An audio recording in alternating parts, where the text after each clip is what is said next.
Good evening friends, welcome back to my channel. दोस्तों, आज के वीडियो में हम टॉप 10 केमिस्ट्री एमसीक्यूज करेंगे जो कि बेस्ड होंगे मैटर के ऊपर। तो ये जो क्वेश्चन है आपके NEET 2020, JEE, UGC NET chemistry, HPPT, HPTET, HPTGT commission में आ चुके हैं पहले क्वेश्चन। तो वीडियो को स्टार्ट करने से पहले मेरे चैनल को सब्सक्राइब कर लीजिए, ठीक है। सब्सक्राइब करने के बाद बेल आइकन को दबाना ना भूलिएगा ताकि मेरी हर एक नोटिफिकेशन आप तक पहुंच सके, ठीक है दोस्तों। तो लाइक कर दीजिएगा, वीडियो को शेयर कर दीजिएगा ताकि बहुत सारे लोग हमारे साथ जुड़ सकें। तो वीडियो को स्टार्ट करने से पहले आज हम सबसे पहले मैटर के बारे में जानेंगे, ठीक है दोस्तों। तो मैटर के बारे में बात करते हैं। मैटर क्या है? Matter is anything that occupy space and possesses mass is called matter, ठीक है।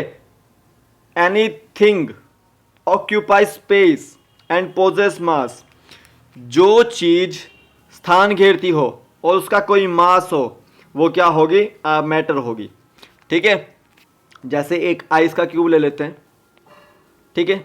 ये आइस का क्यूब है, ठीक है। अब ये जो चीज़ है ये आपका स्पेस घेर रही है। ये देखिए, इसकी लेंथ, ब्रेड्थ और ये हाइट जो है इसकी वो स्पेस घेरती है, यानी कि इतना स्पेस घेर रही है ये, ठीक है। तो वो क्या चीज़ होगी? मैटर होगी। अब इस चीज़ का भार भी होगा, ठीक है। तो वो क्या चीज़ होगी? आपकी मैटर होगी, ठीक है। अब ये मैटर दो तरह की होती है, एक फिजिकल होती है, एक केमिकल होती है। फिजिकल यानी कि फिजिकली रिलेटेड, स्ट्रक्चरल रिलेटेड, जैसे सॉलिड, लिक्विड, गैसेस। सॉलिड का आपको पता होना चाहिए कि क्या होता है। सॉलिड में क्या होता है? डेफिनेट शेप होगी और डेफिनेट वॉल्यूम होगी, ठीक है। क्या होगी? डेफिनेट शेप और डेफिनेट वॉल्यूम, ठीक है। लिक्विड क्या होगा? डेफिनेट शेप नहीं होती और डेफिनेट वॉल्यूम होती है। क्यों होती है? क्योंकि ये शेप लेता है कंटेनर की, तो उस कंटेनर की वॉल्यूम भी होगी, वाटर की वॉल्यूम भी होगी, ठीक है। गैस, ना तो इसकी डेफिनेट शेप होती और ना ही इसकी डेफिनेट वॉल्यूम होती है, ठीक है। तो ये इनके तीनों कैरेक्टरिस्टिक्स थे। तो फिजिकल में आपका फिजिकल स्ट्रक्चर के आधार पर, ठीक है। मैंने आइस बताया कि आइस की स्ट्रक्चर ऐसी है तो इसका वॉल्यूम भी होगा, इसका शेप भी होगा, ठीक है। पानी है, आप गिलास के अंदर डालते हैं पानी को, तो वो किसका आकार करता है? शेप, ठीक है। वो आपका करता है एक कंटेनर का। उसी तरह से गैस है, सिलेंडर के अंदर गैस देखी होगी आपने, इस तरह से भरी होती है। तो वो क्या करती है? अगर वो थोड़ी सी बाहर आ गई तो लीक हो जाएगी, ठीक है, और वो सारे के सारे एटमॉस्फेयर में फैल जाएगी। तो क्या होगा आपका? वो गैसियस नेचर, ना तो उसकी कोई वॉल्यूम होगी ना उसका डेफिनेट शेप होगा, ठीक है। फिर आपका केमिकल नेचर देखिए। केमिकल नेचर में प्योर सब्सटेंस और मिक्सचर्स आते हैं, ठीक है। केमिकल नेचर में जिसको आप चेंज नहीं कर सकते, फिजिकल वो चेंजेस होंगे जिसको आप चेंज कर सकते हैं दोबारा, ठीक है। केमिकल वो नेचर होगा जिसको आप वापस नहीं कन्वर्ट ले सकते।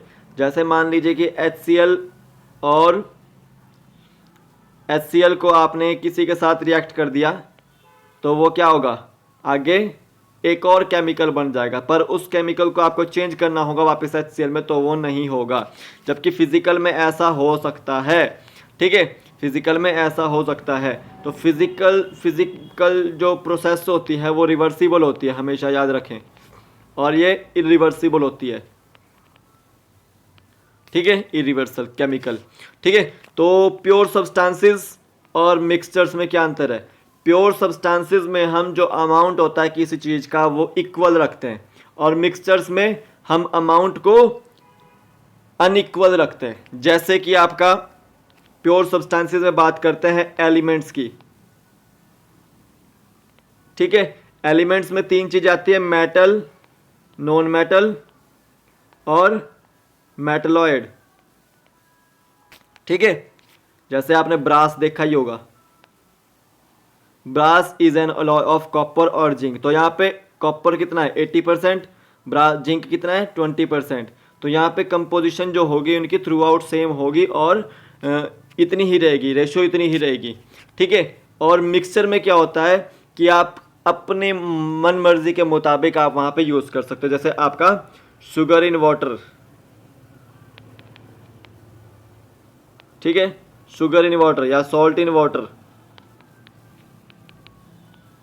इस तरह से। वहाँ आप अपनी मर्जी के मुताबिक, ठीक है। तो इस तरह से आपको याद रखना। प्योर सब्सटेंसेस में मैंने एलिमेंट्स बोले और कंपाउंड्स बोले, ठीक है। एलिमेंट्स मेटल्स, नॉन मेटल्स और मेटलॉइड्स, ठीक है, इस तरह से याद रखें। और मिक्सचर्स में आप होमोजेनस मिक्सचर, होमोजेनस मिक्सचर वो मिक्सचर जिनकी कंपोजिशन लाइफ टाइम सेम रहेगी, ठीक है। जैसे आपका शुगर इन वाटर, ठीक है, इनकी कंपोजिशन सेम ही रहती है। और हेट्रोजेनस मिक्सचर कौन से होंगे दूसरे, जिनकी कंपोजिशन थोड़े समय बाद चेंज हो जाती है, ठीक है। जैसे कि कोई भी केमिकल होगा, उसकी कंपोजिशन जो होगी थोड़े समय बाद चेंज हो जाएगी, तो क्या होगा, वो आपका हेट्रोजेनस मिक्सचर होगा, ठीक है। नेक्स्ट चलते हैं। अब कुछ टर्म्स दिए हैं यहाँ पे कि ये क्या होता है, सब्लिमेशन क्या होता है, फ्रैक्शनल डिस्टिलेशन क्या होता है, इवेपोरेशन क्या होता है।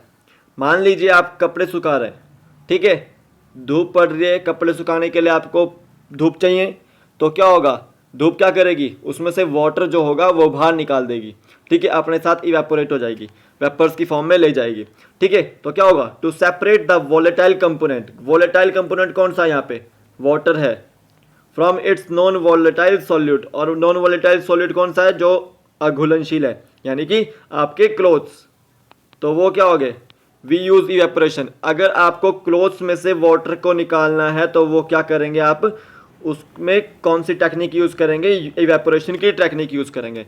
उसी तरह से दूसरा सब्लिमेशन है। सब्लिमेशन क्या होता है, अगर सॉलिड जो है वो डायरेक्टली गैस में चेंज होता है, ठीक है, वो क्या होगी प्रोसेस, सब्लिमेशन की प्रोसेस होती है, ठीक है। तो यहाँ लिखा भी है मैंने, the changing of a solid directly into vapour on heating is called sublimation, ठीक है।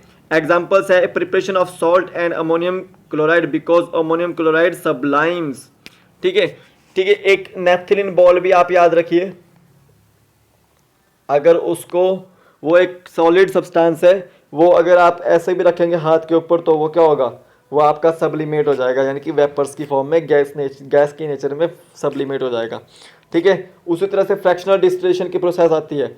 ये आपका जो एयर में से जो कंपोनेंट होते हैं, एयर के कंपोनेंट, उनको सेपरेट करने के लिए यूज़ होती है technique. Fractional distillation is use to separate the components of air which is homogeneous mixture, ठीक है। एयर में से कुछ होमोजेनस मिक्सचर कंपाउंड्स, जो कंपोनेंट्स जो होते हैं एयर में, उनको सेपरेट करने के लिए फ्रैक्शनल डिस्टिलेशन की टेक्निक लगती है। नेक्स्ट चलते हैं, सेपरेटिंग फनल। सेपरेटिंग फनल कहाँ यूज़ होती है, जहाँ पर इमिसिबल लिक्विड्स होते हैं। जैसे कि आपका, मैं बोलता हूँ कि वाटर के अंदर अगर केरोसिन पड़ जाता है या ऑयल पड़ जाता है, तो उस केरोसिन ऑयल को सेपरेट करने के लिए हम सेपरेटिंग फनल टेक्निक का इस्तेमाल करते हैं, तो आप इसको याद रखें। तो ये कुछ टर्म्स थी जो अब आगे आपको करनी है। तो फर्स्ट क्वेश्चन चलते हैं, विच of the following show Tyndall effect, ठीक है। अब टिंडल इफेक्ट समझ लीजिए कि क्या होता है, ठीक है। एक, दो तरह के सॉल्यूशन होते हैं, तीन तरह के सॉल्यूशन, एक तो होता है ट्रू सॉल्यूशन, एक होता है कोलोइडल सॉल्यूशन, ठीक है, ठीक है, और एक होता है सस्पेंशन, ठीक है। तीनों में अंतर क्या है, ट्रू सॉल्यूशन के जो पार्टिकल्स होंगे वो बिल्कुल ही माइन्यूट होंगे, बिल्कुल ही माइन्यूट, ठीक है। कितने पार्टिकल्स होंगे, कितना, उसका 10⁻⁻⁹ सेंटीमीटर से भी कम का साइज होगा। उसी तरह से कोलोइडल सॉल्यूशन, कोलोइडल सॉल्यूशन वो सॉल्यूशन जिनका साइज 10⁻⁷ से 10⁻⁹ मीटर के बीच में होगा, ठीक है। अब जैसे आपका एक चीज़ याद रखो, हम चाय पत्ती को छानते हैं ना चाय बनाते हुए, तो हम क्या करते हैं, एक फनल लगाते हैं, तो जब हम उसमें चाय डालते हैं तो उसमें जो छोटे पार्टिकल्स होते हैं वो आपके पास आउट हो जाते हैं, तो वो पार्टिकल्स कौन से होंगे, वो आपके कोलोइडल पार्टिकल्स होंगे और ट्रू सॉल्यूशन होगा, ठीक है। लेकिन जो बड़े पार्टिकल्स जो नहीं जा पाते वो क्या होंगे, आपके सस्पेंशन। तो जो लार्ज पार्टिकल्स होंगे जिनका साइज जो होगा वो 10⁻⁷ मीटर से कम होगा, वो क्या होंगे, आपके सस्पेंशन। तो टिंडल इफेक्ट में दो तरह के सॉल्यूशन रखा जाता है, एक ट्रू सॉल्यूशन रखा जाता है जिसमें बहुत ही ज़्यादा स्मॉल पार्टिकल्स हैं, और एक कोलोइडल सॉल्यूशन रखा जाता है, ठीक है, जिसमें बड़े बड़े पार्टिकल्स हैं, ठीक है। तो ये आपका कोलोइडल है और ये आपका ट्रू है। जब हम टॉर्च से इसके अंदर से लाइट पास कराते हैं तो देखा जाता है कि ट्रू सॉल्यूशन से लाइट पास नहीं होती है, वेरएज कोलोइडल सॉल्यूशन से लाइट पास हो जाती है। तो ऐसा क्यों है? क्योंकि लाइट को यहाँ पर ट्रू सॉल्यूशन में कोई भी पार्टिकल्स नहीं मिल रहा है, जिसके कारण वो अपनी लाइट को पास आउट कर दे, ठीक है। उसी तरह से कोलोइडल सॉल्यूशन में बहुत सारे पार्टिकल्स हैं, इस वजह से वहाँ पर ट्रांसफर हो जाते हैं लाइट के पार्टिकल्स। तो टिंडल इफेक्ट बताना है कि किसमें होता है, क्या सॉल्ट सॉल्यूशन में होगा, क्या मिल्क सॉल्यूशन में होगा, क्या आपका कॉपर सल्फेट सॉल्यूशन में होगा, क्या आपका पोटेशियम नाइट्रेट सॉल्यूशन में होगा। तो वो होता है आपका मिल्क में। जब मिल्क में आप लाइट पास करवाओगे तो क्या होगा, वो आपका क्रॉस कर देगी लाइट को, ठीक है। तो मिल्क सॉल्यूशन, मिल्क जो होगा वो आपका टिंडल इफेक्ट शो करेगा। तो ऑप्शन इसका बी आंसर होगा। नेक्स्ट चलते हैं, mixture of naphthalene and sodium chloride can be separated by. हम नेप्थलीन और सोडियम क्लोराइड के मिक्सचर को कैसे सेपरेट कर सकते हैं? क्या स्टीम डिस्टिलेशन प्रोसेस से, क्या फ्रैक्शनल डिस्टिलेशन प्रोसेस से, क्या फिल्ट्रेशन से, क्या सब्लिमेशन से? तो देखिए इसका आंसर क्या होगा। इसका आंसर है दोस्तों आपका सब्लिमेशन। मैंने कहा है कि आप नेप्थलीन बॉल को हाथ में रखो, नेप्थलीन बॉल जो होगी आपकी वो सब्लिमेट हो जाएगी, यानी कि सॉलिड से डायरेक्टली गैस में कन्वर्ट हो जाएगी। किस में कन्वर्ट हो जाएगी? सॉलिड से डायरेक्टली गैस में कन्वर्ट हो जाएगी। तो इसका जो आंसर होगा आपका वो डी ऑप्शन राइट आंसर होगा। नेक्स्ट क्वेश्चन चलते हैं, विच of the following is not a chemical change. इनमें से कौन सा केमिकल चेंज नहीं है? तो देखिए पहले फिजिकल चेंज बताता हूं मैं आपको। फिजिकल चेंज वो चेंज होता है जो आपका रिवर्सिबल होता है, जो वापस रिवर्स हो जाए, ठीक है। और केमिकल चेंज वो चेंज होगा जो आपका कभी भी रिवर्स ना हो, ठीक है, इरिवर्सिबल होगा जो, ठीक है। तो इसमें से बताइए कि कौन कौन से केमिकल चेंज है। क्या heating of wax chemical change है? क्या hydrated heating of hydrated copper sulphate change है? क्या rusting of iron chemical change है? क्या burning of candle chemical change है? तो देखिए अगर हम हीट करेंगे हाइड्रेटेड कॉपर सल्फेट को तो वो तो आपका केमिकल है, तो वो केमिकली जो है वो आपका चेंज नहीं हो सकता। उसी तरह से रस्टिंग ऑफ आयरन यानी कि जंग लगना, तो आयरन के ऊपर जंग लग गया तो उसको भी हम चेंज नहीं कर सकते। उसी तरह से अगर कैंडल को बर्न करेंगे तो उसको हम वापस फॉर्म नहीं कर सकते, तो वो भी आपका केमिकल चेंज रहेगा। तो हीटिंग ऑफ वैक्स जो होगा आपका वो फिजिकल चेंज होगा। तो ऑप्शन ए इसका राइट आंसर होगा, ठीक है। तो ऑप्शन ए इसका राइट आंसर होगा, ठीक है। नेक्स्ट क्वेश्चन चलते हैं, द फॉर्मेशन ऑफ मिक्सर, ठीक है। The formation of mixer release करता है एनर्जी को, क्या अब्जॉर्ब करता है एनर्जी को, ठीक है। कोई भी एनर्जी चेंज नहीं होता इसमें, या नन ऑफ द अबव। जब फॉर्मेशन ऑफ मिक्सर होता है आपका तो वो आपका does not involve any energy change, उसमें कोई भी एनर्जी का चेंज नहीं होता है, एनर्जी जो होती है वो सेम टू सेम रहती है। तो ऑप्शन सी इसका राइट आंसर होगा, ठीक है। होमोजीनस और हेट्रोजीनस मैंने बताया आपको, इसको कर लेना, बता दिया मैंने आपको, ठीक है। तो नेक्स्ट क्वेश्चन है, विच out of the following given options is not an element. इनमें से कौन सा ऑप्शन जो है एलिमेंट नहीं है? क्या गोल्ड एलिमेंट नहीं है? बिल्कुल है। ग्रेफाइट एलिमेंट नहीं है? बिल्कुल है। सिलिका और सिलिकॉन में से बताना है कि कौन सा एलिमेंट नहीं है, ठीक है। तो आपको याद होने चाहिए आपके मॉडर्न पीरियोडिक टेबल के एलिमेंट्स, ठीक है। तो उसमें आपका सिलिका नहीं मिलता है, तो आपका सी ऑप्शन राइट होगा, ठीक है। ये एलिमेंट नहीं है, बाकी सब सिलिकॉन, ग्रेफाइट और ये गोल्ड आपका एलिमेंट है। नेक्स्ट चलते हैं, to immiscible liquids that have different density values can be separated by. ठीक है, उन दो इमिसिबल लिक्विड्स को क्या बोलेंगे जिनकी डिफरेंट वैल्यूज हैं और उनको सेपरेट करना है, क्या बोलेंगे उनको? क्या सेपरेटिंग फनल बोलेंगे, क्या डिस्टिलेशन बोलेंगे, क्या फिल्ट्रेशन बोलेंगे, क्या फ्रैक्शनल डिस्टिलेशन बोलेंगे? क्या बोलेंगे उनको, जल्दी बताइए। तो उनको सेपरेटिंग फनल के मदद से सेपरेट किया जाएगा। ठीक है, क्वेश्चन ये था कि दो अगर इमिसिबल लिक्विड्स हैं, ठीक है, जैसे कैरोसिन और वाटर, ये इमिसिबल लिक्विड्स है, ये मिक्स नहीं होते आपस में, तो उनको अलग करने के लिए हम सेपरेटिंग फनल का इस्तेमाल करते हैं। तो ऑप्शन ए इसका राइट आंसर होगा। नेक्स्ट क्वेश्चन है, air a homogeneous mixture can be separated by. Air जो है वो एक होमोजेनस मिक्सचर है, उसको सेपरेट कैसे किया जा सकता है?